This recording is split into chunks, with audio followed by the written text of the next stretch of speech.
الحمد للہ وکفا وسلام علی عبادہ الذین اصطفیٰ اما بعد فاعوذ باللہ من الشیطان الرجیم بسم اللہ الرحمن الرحیم لا يحب اللہ الجہر بالسوء من القول الا من ظلم صدق اللہ العلی العظیم۔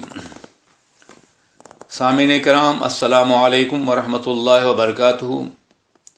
آج میں چھٹے پارے کی چند آیات مبارکہ پڑھنے کا شرف حاصل کروں گا۔ خدائے قدر و جبار ہمیں فہم قرآن سے نوازے اور ہماری خطاؤں کو معاف فرمائے۔ انسانی معاشرے میں خطائیں اور برائیاں ہوتی رہتی ہیں۔ کچھ لوگ وہ ہیں جو ان خطاؤں کی پردہ پوشی کرتے ہیں، بشرطے کہ ان کے ذریعے سے معاشرے میں جرائم نہ پھیل جائیں۔ انفرادی غلطیوں کو چھپاتے ہیں، اور کچھ لوگ ایسے ہوتے ہیں جن کی عادت یہ ہوتی ہے کہ وہ لوگوں کی کمزوریاں تلاش کریں، لوگوں کی غلطیوں کو پھیلائیں، لوگوں کو بدنام کرنے کی کوشش کریں، حتیٰ کہ عزت کریں۔ قرآن عظیم جہاں اور بھی معاشرتی اصول عطا فرماتا ہے، وہاں قرآن عظیم نے یہ بھی ارشاد فرمایا ہے کہ اللہ تبارک و تعالی کسی بھی برائی کے پھیلاؤ کو، اعلان کو، اس کی اشاعت کو بات کے ذریعے پسند نہیں فرماتا، مگر صرف اس شخص کے لیے جو مظلوم ہو۔ ایک مظلوم کو حق حاصل ہے کہ اپنی داد رسی کے لیے اپنے اوپر کیے جانے والے ظلم کو معاشرے کے افراد ذمہ یا قانون تک پہنچائے، لیکن اس کے علاوہ کسی اور کو یہ حق حاصل نہیں ہے کہ کسی کی غلطی کو، کسی کے جرم کو، کسی کی خطا کو بالاعلان لوگوں تک پہنچانے کی کوشش کرے، اس کی تضحیق کے لیے، تذلیل کے لیے، اس کو ذلیل کرنے کے لیے۔ اللہ کی ایک صفت ستار ہے، وہ خود پردہ پوش ہے۔ اگر وہ اپنے علم کے مطابق، علم ازلی کے مطابق لوگوں کی پردہ دری فرما دے تو اس زمین پر کوئی بھی ایسا نہ ہو جو زمین پہ رہنے قابل ہو۔ خطائیں سب سے ہوتی ہیں۔ حدیث مبارکہ میں ارشاد فرمایا گیا ہے کہ ابن آدم کثرت خطا کا مرتکب ہوتا ہے، وخیر الخطائین التوابون، اور بہترین خطا کار وہ لوگ ہیں جو اللہ کی بارگاہ میں توبہ کر لیتے ہیں۔ اللہ نے ارشاد فرمایا کہ اللہ پسند نہیں فرماتا الجہر بالسوء، کسی برائی کو پھیلانا، عام کرنا اپنی بات سے، اپنے قول سے۔ اللہ نے ارشاد فرمایا ہے کہ صرف مظلوم کے لیے حق حاصل ہے کہ وہ اپنے اوپر ٹوٹنے والے مظالم کی داد رسی کے لیے اس کا اعلان کر سکتا ہے، ورنہ حدیث پاک میں آقا دو جہاں نے فرمایا کہ من ستر عبدن سترہ اللہ فی یوم القیامہ، او کما قال النبی علیہ الصلوۃ والسلام، جس نے کسی بندے کی عیب کی پردہ پوشی کی، اللہ میدان قیامت میں اس کی پردہ پوشی فرمائے گا۔ قیامت کا دن جہاں لوگ کے عیب کھل رہے ہوں گے، وہاں اللہ تبارک و تعالیٰ ان کی پردہ پوشی کرے گا جنہوں نے دنیا میں اللہ کے بندوں کی پردہ پوشی کی، انہیں بے نقاب اور رسوا کرنے کی کوشش نہیں کی۔ رکوع نمبر 1 میں اللہ ارشاد فرماتا ہے کہ اے پیغمبر، اہل کتاب یعنی یہود و نصارہ آپ سے مطالبہ کرتے ہیں کہ ان کے اوپر آسمان سے براہ راست کتاب نازل ہو، تو اے پیغمبر، ان کا یہ مطالبہ کوئی نیا نہیں ہے۔ اس سے پہلے جناب موسیٰ علیہ السلام سے اس سے بھی بڑے مطالبات کر چکے ہیں، اور انہوں نے یہ کہا تھا جناب موسیٰ سے، ارنا اللہ جہرتن، ہمیں اللہ کو آمنے سامنے دکھا دو تب ہم ایمان لائیں گے۔ لیکن یہ مطالبہ انتہائی بڑا مطالبہ تھا اور بڑی جرأت کی بات تھی کہ وہ اپنے اللہ کو دیکھنا چاہیں جس کو دیکھنا ممکن نہیں ہے۔ اس مطالبے کی بنیاد پر ان پر عذاب نازل ہوا، فَأَخَذَتْهُمُ الصَّاعِقَةُ بِظُلْمِهِمْ۔ یہ ظلم تھا کہ اپنی حیثیت کے سے بہت آگے بڑھ کر کے جناب موسیٰ پہ ایمان لانے کے بجائے وہ اللہ کو دیکھنے کی تمنا کریں۔ حضرات، ایمان کی بنیاد غیب ہے۔ پیغمبر جو کچھ فرما دیں، خواہ تمہاری نگاہیں اسے تسلیم کریں یا نہ کریں، عقل مانے یا نہ مانے، تمہیں اس پہ ایمان لانا ہے۔ یہ آمنت باللہ کا بنیادی مفہوم ہے۔ اگر کوئی شخص اپنی عقل کو مطمئن کر کے ایمان لاتا ہے یا اس وقت تک بات نہیں مانتا ہے پیغمبر اعظم علیہ السلام کی، جب تک عقل مطمئن نہ ہو وہ پیغمبر پر ایمان نہیں، اپنے عقل پر ایمان لایا ہے، اور اسلام میں اس کے لیے کوئی گنجائش نہیں ہے۔ اس کے بعد جو مطالبہ انہوں نے کیا اور جو زیادتیاں کی انہوں نے، اس کے نتیجے میں انہیں بارہا سزاؤں سے ہمکنار کیا گیا۔ ان کے اوپر کبھی پہاڑ اٹھا دیا گیا، جب ان سے کہا گیا کہ معافی کے لیے ضروری ہے کہ تم شہر میں سجدہ کرتے ہوئے داخل ہو اور تم وہاں حتتن کہو، تو حتتن کے معنی ہوتے ہیں گناہوں کا گر جانا، لیکن وہ حنتتن کہتے ہوئے آگے ہمیں گندم دی جائے۔ اسے کہا گیا تھا سب کا احترام کرو ہفتے کے دن کا، لیکن انہوں نے احترام کرنے کے بجائے انوکھے طریقے ایجاد کیے شکار کے، مچھلیوں کے، اور پھر ان پر عذاب نازل ہوا۔ انہوں نے انبیاء کو قتل کیا، حضرت مریم علیہ السلام پہ الزام لگایا۔ تو یہ جرائم کے عادی ہیں، یہ کوئی نئی بات نہیں ہے۔ اسے یہ اگر آپ سے مطالبہ کرتے ہیں تو اگنور کیجیے آپ انہیں، آپ اپنی دعوت کا کام انجام دیتے رہیے۔ جن کو کہ دل کو اللہ نے اپنے لیے قبول فرما لیا ہے وہ مائل ہوں گے، اور جن کو اپنی بارگاہ سے رد کر دیا ہے وہ کبھی مائل نہیں ہوں گے۔ ان کا یہ بھی کہنا کہ ہم نے حضرت مسیح کو قتل کیا ہے، وَقَوْلُهُمْ إِنَّا قَتَلْنَا الْمَسِيحَ عِيسَى ابْنَ مریم رسول اللہ، ہم نے عیسیٰ ابن مریم علیہ السلام کو قتل کیا ہے۔ آپ نے دیکھا ہوگا کہ جتنے انبیاء کرام کا نام اللہ نے ذکر فرمایا ہے قرآن عظیم میں، ان میں بیشتر انبیاء کرام کے نام کے ساتھ باپ کا نام ہے، لیکن یہاں جہاں کہیں بھی حضرت عیسیٰ کا نام آیا ہے تو ماں کے نام کے ساتھ آیا ہے، باپ کے نہیں، اس لیے کہ حضرت عیسیٰ علیہ السلام قدرت الہی سے بغیر باپ کے پیدا ہوئے تھے۔ اس لیے عیسیٰ ابن مریم ہر جگہ کہا گیا ہے۔ تو انہوں نے یہ دعویٰ کیا تھا، اور آج بھی عیسائیوں اور یہودیوں کا دعویٰ یہی کہ انہیں قتل کیا گیا ہے، سولی پہ چڑھایا گیا ہے، پھانسی دی گئی ہے۔ اللہ ارشاد فرماتا ہے وَمَا قَتَلُوهُ وَمَا صَلَبُوهُ وَلَٰكِن شُبِّهَ لَهُمْ، نہ انہوں نے قتل کیا ہے اور نہ صلیب دی ہے، بلکہ انہیں صرف تشابہ ہو گیا ہے۔ ہوا ایسا تھا کہ ایک شخص جو جناب عیسیٰ علیہ السلام کا مخبر تھا بادشاہ کے دربار میں، وہ سب سے پہلے فوجیوں کو لے کے جناب عیسیٰ کی تلاش میں نکلا تھا۔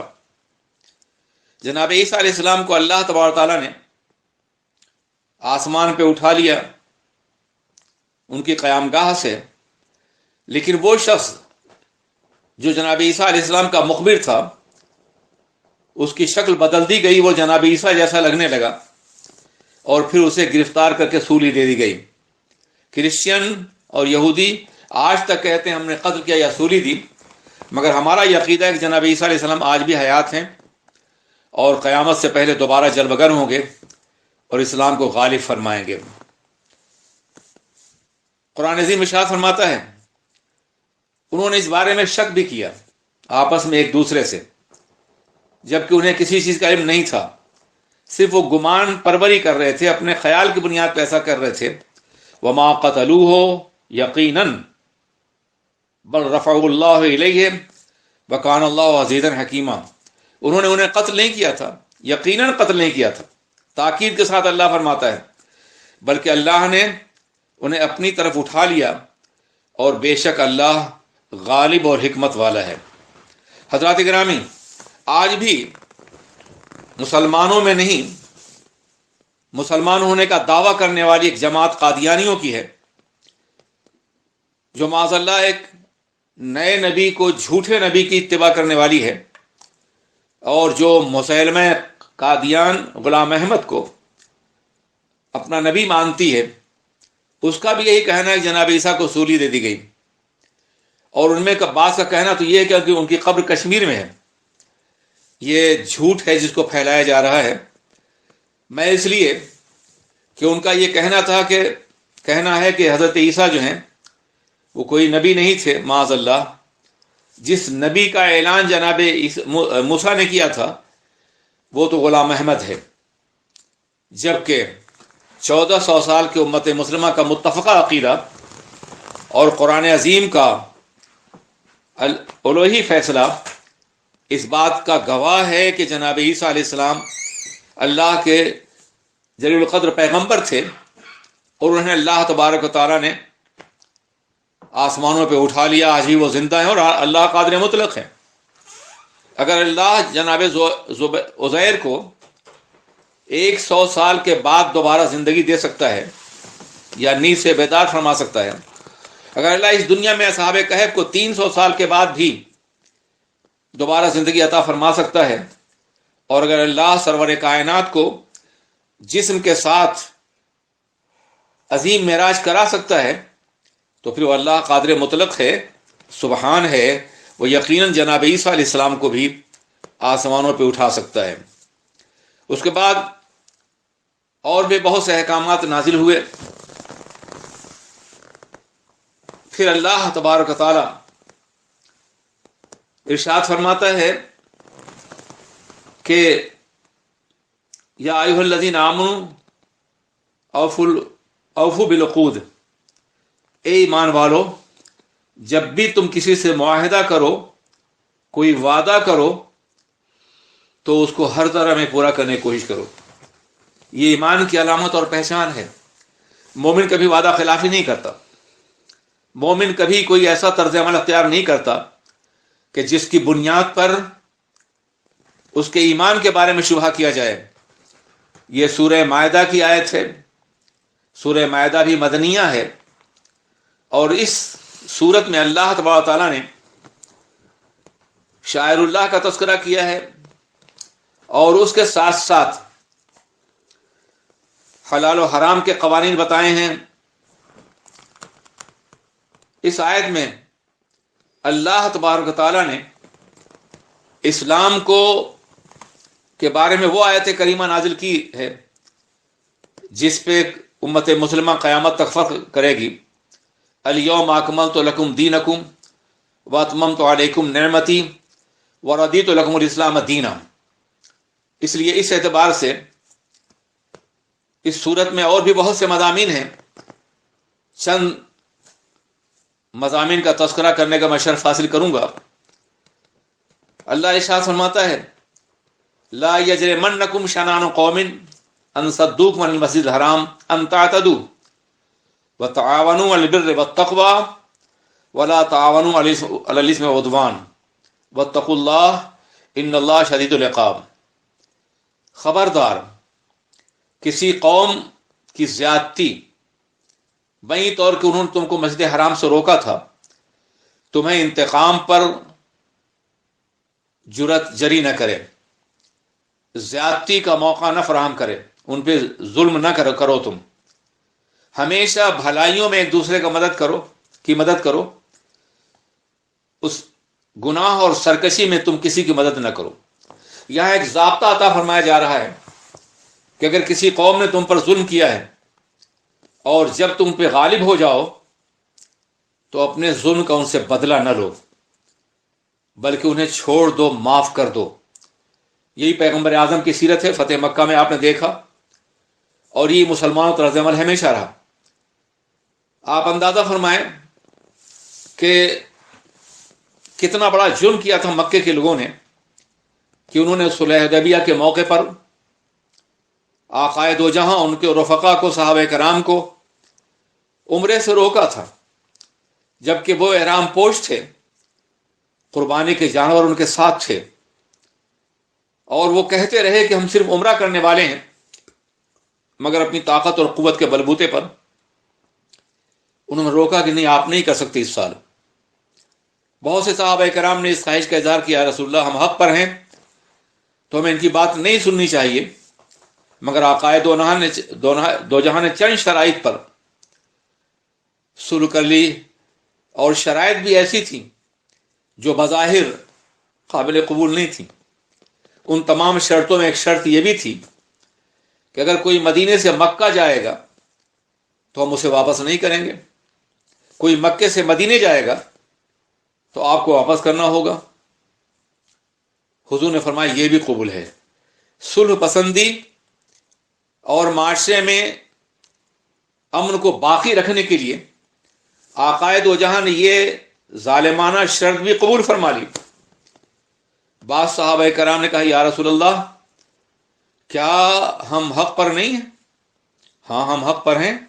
آقا نے فرمایا پھر ہم یہ کیوں تسلیم کر رہے ہیں؟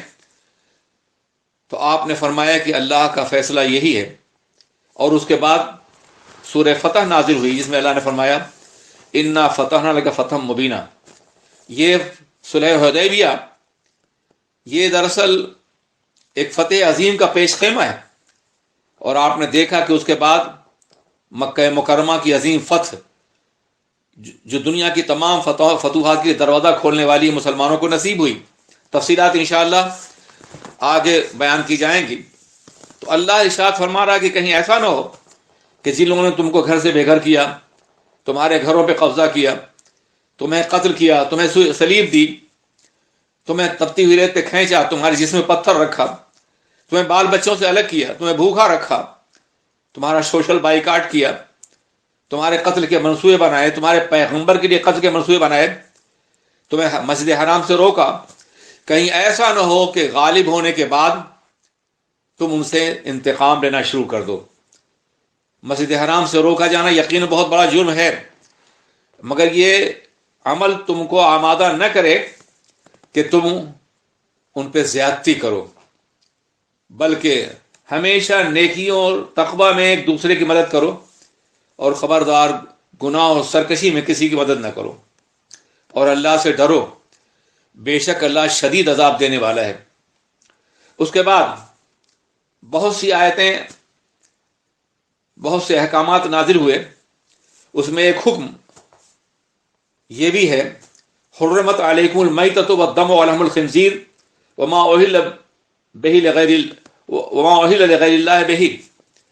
اے اہل ایمان تم پر مردہ، خون، سور کا گوشت، اور جس جانور پر جو حلال ہے مگر بوقت ذبح اللہ کا نام نہ لیا گیا ہو اس کو مت کھاؤ، اس کا کھانا حرام ہے۔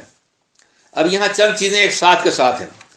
تم پہ مردے کو حرام قرار دیا گیا، خون کو حرام قرار دیا گیا، خنزیر کے گوشت کو حرام قرار دیا گیا، اور بوقت ذبح اگر اللہ کا نام نہیں لیا گیا ہے تو اس جانور کو حرام قرار دیا گیا۔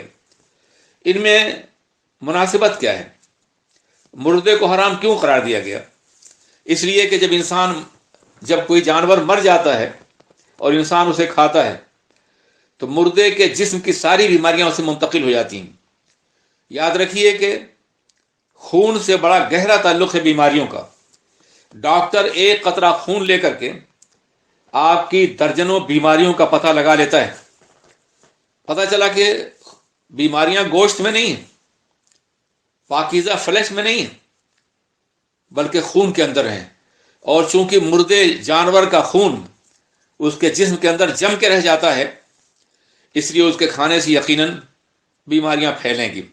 والدم اور خون بھی نہ کھاؤ، یعنی جس جانور کو ذبح کیا گیا اس کا بہتا ہوا خون اسے نہ کھاؤ، اس لیے کہ اس کے اندر بھی جراثیم ہوں گے اور یقینی طور پہ وہ جراثیم تم کو لگ سکتے ہیں، تم بیمار ہو سکتے ہو۔ لحم الخنزیر، اور سور کا گوشت بھی نہ کھاؤ۔ جانور میں سور کے گوشت کا خاص طور پہ تذکرہ کیا گیا ہے، اس لیے کہ دنیا کی ایک بہت بڑی جماعت، ایک بہت بڑی قوم سور کے گوشت کو، خنزیر کو بہت شوق سے کھاتی ہے، اور یہ ہونا تھا کہ مسلمان ایک عالمی قوت کی حیثیت سے دنیا کے ہر ملک میں پہنچیں، ممالک فتح کریں، اور وہاں ایسا بھی طبقہ ہو جو سور کا گوشت کھاتا ہو، تو کہیں ایسا نہ ہو کہ مسلمان بھی کھانا شروع کر دیں، تو منع کیا گیا۔ ایک طبی وجہ یہ بھی میڈیکل سائنس کے ماہرین نے بتائی ہے کہ ہر جانور یورک ایسڈ اپنے پیشاب سے 90% خارج کر دیتا ہے، مگر سور صرف 10% خارج کرتا ہے۔ اسے یورک ایسڈ اس کے جسم کے اندر موجود رہتا ہے، اور جو لوگ اسے کھائیں گے اس کو یورک ایسڈ سے متعلق ساری بیماریاں لاحق ہو سکتی ہیں۔ اس کی ناپاکی اپنے مقام پر ہے، وہ نجاست کھاتا ہے، جبکہ دوسرے جانور نہیں کھاتے، یہ بھی اپنے مقام پر ہے، لیکن ایک میڈیکل وجہ یہ بھی ہے جو اہل علم نے بتائی ہے۔ اس کے ساتھ ساتھ جس پہ اللہ کا نام لے کے نہ ذبح کیا گیا ہو اسے بھی نہ کھاؤ۔ یاد رکھیے، اللہ کا نام بوقت ذبح لے کر کے انسان جانور کی ذبح کی تکلیف کو کم کر دیتا ہے۔ اللہ کے نام کی عظمت کا یہی عالم ہے۔ میں ایک مثال دوں، آپ نے سرحدوں کے محافظ فوجیوں کو دیکھا ہوگا کہ وہ فوج پہ سینہ تانے کھڑے رہتے ہیں اور اپنے وطن کی محبت کی بنیاد پر وہ گولی کھا لیتے ہیں اور انہیں موت کی دردناکی کا احساس نہیں ہوتا۔ تو جب وطن کی محبت کی بنیاد پہ لوگ جان دیتے ہیں تو جس جانور کے سامنے ہر جانور، ہر مخلوق اپنے اللہ کو پہچانتی ہے، جب اللہ کا نام لیا جائے تو ذبح کی تکلیف کم ہو جائے گی یا نہیں ہوگی، اس کی روح جھوم اٹھے گی اپنے رب کے نام پر۔ اس لیے وہ جانور جس پہ اللہ کا نام نہ پڑھا گیا ہو بوقت ذبح وہ حرام ہے، اور جس پہ اللہ کا نام لیا گیا ہو وہ حرام نہیں ہے بلکہ وہ جائز ہے۔ یہاں بعض لوگوں کو یہ غلط فہمی ہوئی ہے کہ کسی جانور کو اگر کسی نام سے منسوب کر دیا جائے تو وہ بھی اس آیت کے تحت آتا ہے۔ مثلا یہ کہا جائے کہ یہ ہم نے فلاں کام کے لیے رکھا ہے، یا ہم نے یہ جانور کو عقیقے کے لیے رکھا ہے، یا کسی کی نیاز کے لیے رکھا ہے، تو کہتے ہیں یہ جانور بھی حلال ہو گیا، نام آپ نے دوسرے کا رکھ دیا ہے۔ یہاں کہا جائے بوقت ذبح کی قید ہے، بوقت ذبح اگر اللہ کا نام لیا جائے تو، اور یہ اس لیے اللہ کا نام لیا تو حلال ہوگا، یہ اس لیے فرمایا گیا کہ ہمیشہ کفار، یاد رکھیے کہ کسی بھی آیت کریمہ کو سمجھنے کے لیے شان نزول اور پس منظر دیکھنا، بیک گراؤنڈ دیکھنا ضروری ہوتا ہے۔ چونکہ کفار مکہ جب ذبح کرتے تھے کسی جانور کو تو اللہ کے نام کے بجائے بسم اللہ تھے، بسم الحبل، بسم العزا، لات کے نام سے بت تھا، حبل کے نام سے، عزا کے نام سے یہ بت تھے، ان کے نام سے وہ ذبح کرتے تھے۔ ہر قبیلے کا اپنا بت تھا، اور جو قبیلہ ذبح کرنا چاہتا وہ اپنے بتوں کے نام سے کرتا تھا۔ اس کی تردید کے لیے یہ آیت کریمہ نازل ہوئی کہ خبردار اللہ کے نام کے علاوہ کسی اور کا نام تم نہ لو۔ اگر کسی اور کا نام لوگے یا اللہ کا نام نہیں لوگے تو جانور حلال نہیں ہوگا۔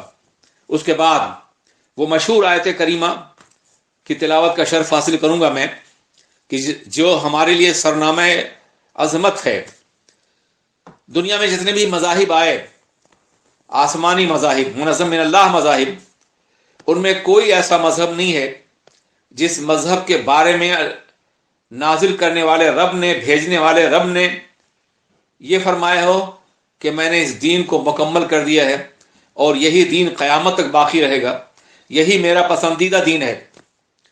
کسی مذہب کے بارے میں اللہ نے نہیں فرمایا، مگر اسلام چونکہ آخری مذہب تھا اور اس کے بعد کوئی اور مذہب نہیں آنے والا تھا، اور ساری کائنات کا مذہب تھا، تمام انسانوں کا مذہب تھا اور ہے، اسی اللہ تبارک و تعالیٰ نے اس مذہب کو قیامت تک کے لیے چن لیا اور پسند فرما لیا، اور مکمل کر لیا ہے۔ سن 9 ہجری میں عرفات کے میدان میں یہ آیت کریمہ نازل ہوئی، تو ایک جشن کی سی کیفیت تھی۔ جو صحابہ موجود تھے ان کے دل کا جو عالم رہا ہوگا آپ اس کا اندازہ نہیں کر سکتے ہیں۔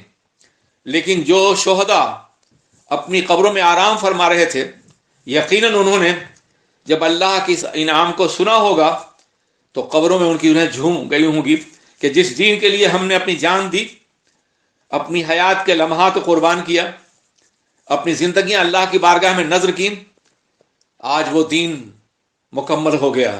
اس کی تکمیل میں ہمارا خون بھی شامل ہے، ہماری شہادتیں بھی شامل ہیں اور ہماری قربانیاں بھی شامل ہیں۔ وہ اپنی قبروں میں عالم برزخ میں فخر کریں گے اور میدان قیامت میں بھی۔ اور کیا عالم رہا ہوگا جناب صدیق رضی اللہ تعالیٰ عنہ کا، جناب عمر فاروق کا، جناب عثمان غنی کا، مولا کائنات علی مرتضیٰ کا، جب انہوں نے یہ سنا ہوگا آج دین مکمل کر لیا گیا ہے، کیا فرمایا گیا ہے۔ آج اللہ فرماتا ہے آج تمہارے لیے، میرے نبی کے دیوانوں تمہارے لیے ہم نے دین مکمل کر دیا ہے، اور اپنی تمام نعمتیں جو دین کے حوالے سے ہیں یا جو اس پہ عمل کرنے والوں کے لیے مخصوص ہیں تم پر مکمل کر دیں، اور ہم نے اسلام کو بحیثیت دین قیامت تک کے لیے تم کو میں نے پسند کر لیا۔ آپ اندازہ فرمائیں اس آیت کریمہ کا نزول یقیناً اللہ کا بہت بڑا انعام تھا، جو حجۃ الوداع کے موقع پر اللہ نے اس آیت کریمہ کو میدان عرفات میں نازل فرمایا۔ اس آیت کو سننے کے بعد یہودی جو ایمان نہیں لاتے، مگر کبھی کبھی حقائق کا ادراک ان کو ہوتا ہے، مگر ان کی ضد تھی کہ وہ ایمان نہ لائے، انہوں نے یہ کہا جناب عمر فاروق سے کہ یہ آیت کریمہ اگر ہمارے نبی پہ نازل ہوتی تو ہم اسے یوم عید منا لیتے ہیں، ہم اسے بطور جشن ہر سال مناتے۔ تو انہوں نے فرمایا کہ ہم تو ہر سال مناتے ہیں اور قیامت تک مناتے رہیں گے۔ عرفات کے میدان میں جمع ہونا یہ بھی تکمیل دین کے جشن کے منانے کے برابر ہی ہے۔ اور پھر یہ آیت جمعہ کو نازل ہوئی ہے، تو ہم تو ہر ہفتے الجمعہ تو عید المسلمین کے نام سے مناتے ہیں۔ تم سال میں ایک مرتبہ مناتے، ہم ہر ہفتہ مناتے ہیں۔ اس لیے اللہ تبارک و تعالیٰ نے اس آیت کریمہ کو نازل فرما کر امت مسلمہ پر احسان عظیم فرمایا ہے۔ اللہ ہمیں اس آیت کریمہ کے تقاضوں کو پورا کرنے کی توفیق عطا فرمائے، اور ہم اسلام کو اکناف عالم میں پھیلانے کے لیے اپنی تمام تر توانائیاں صرف کر دیں۔ السلام علیکم ورحمۃ اللہ وبرکاتہ۔ آج ہی SDI آڈیو کو سبسکرائب کریں، بیل آئیکن پر کلک کریں۔ ہماری حوصلہ افزائی کے لیے کمنٹس، لائک اور شیئر ضرور کرتے رہیں۔